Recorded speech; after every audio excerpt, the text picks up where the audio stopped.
L'Université fédérale Toulouse-Midi-Pyrénées présente Objets connectés, des radiofréquences au réseau. Semaine 3, réseau pour les objets connectés. Introduction. La partie réseau pour les objets connectés se compose de 6 séquences. La séquence 1 présente une introduction au réseau, elle détaille le modèle en couche et introduit les communications longue distance. La séquence 2 décrit les protocoles Internet. La séquence 3 présente les protocoles radio et détaille leurs piles protocolaires. La séquence 4 décrit les matériels de communication de l'environnement OpenWindow. La séquence 5 présente les communications sans contact au travers des technologies RFID et NFC.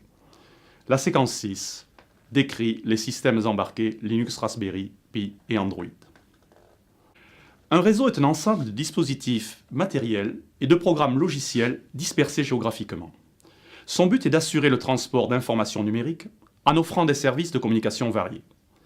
Les destinataires de ces informations sont des applications distribuées ou réparties, c'est-à-dire s'exécutant sur plusieurs machines et ou des utilisateurs humains.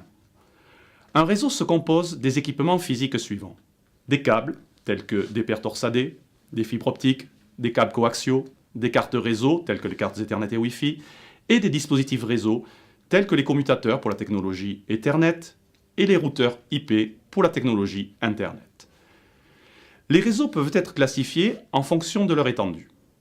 Les réseaux personnels, ou PAN, ont une étendue de moins de 10 mètres. Par exemple, on trouve des réseaux Bluetooth, des téléphones portables avec leurs oreillettes.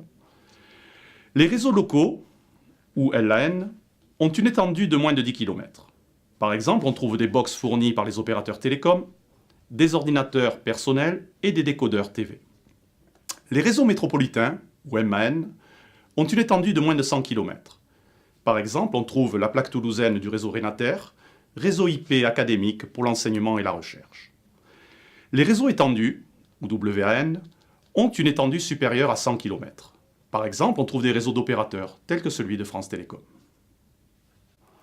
La topologie est la disposition des différents éléments du réseau. Source Wikipédia. La topologie en anneaux simples ou doubles est utilisée pour des réseaux locaux ou métropolitains. Son principal avantage est un temps de communication déterministe. Sa faiblesse est le risque de rupture de l'anneau. La topologie en bus consiste en un partage d'un même support filaire, le bus. Son principal avantage est le faible coût de déploiement. Sa faiblesse est que le support de bus, partagé, ne doit pas être défaillant. La topologie en étoile, ou arbre à un seul niveau, est la topologie la plus courante. Son élément central, appelé switch ou commutateur, est switch ou commutateur. Sa faiblesse est le risque de défaillance de l'élément central. L'arbre à n niveaux est une topologie très utilisée pour les réseaux locaux. Les éléments centraux et intermédiaires sont des switches ou commutateurs.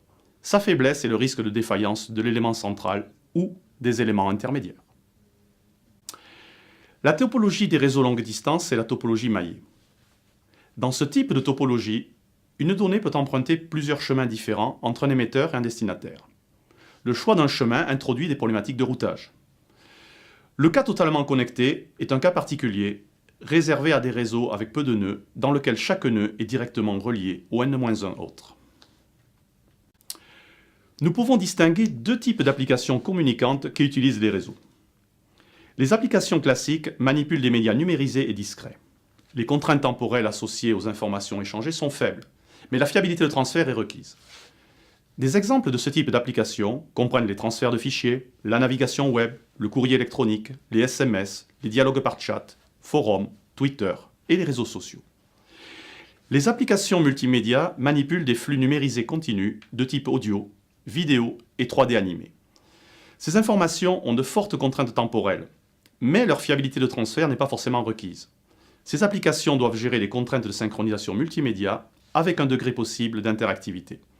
Certaines applications multipoints doivent gérer les transferts vers n destinataires. Les exemples classiques sont les visioconférences, la télévision et la radio par Internet. Intervenant, Thierry Villemur, IUT de Blagnac, Université Toulouse Jean Jaurès.